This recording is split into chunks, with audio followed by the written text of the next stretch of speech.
দর্শক পড়ে গেল পক্ষন ওলার পক্ষন, সে নিজেও পড়ে গেল, কিছু করার নাই। এইদিকে অনেক ধাক্কাধাক্কি হচ্ছিল।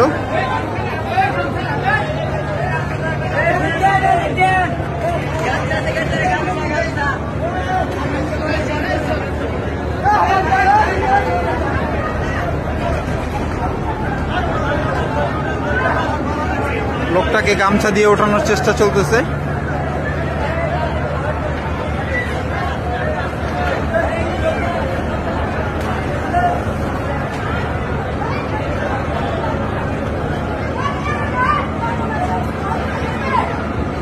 যাক, ফাইনালি কিন্তু এই যে তাদের সাথে যারা ছিল বা এখানে যারা ছিল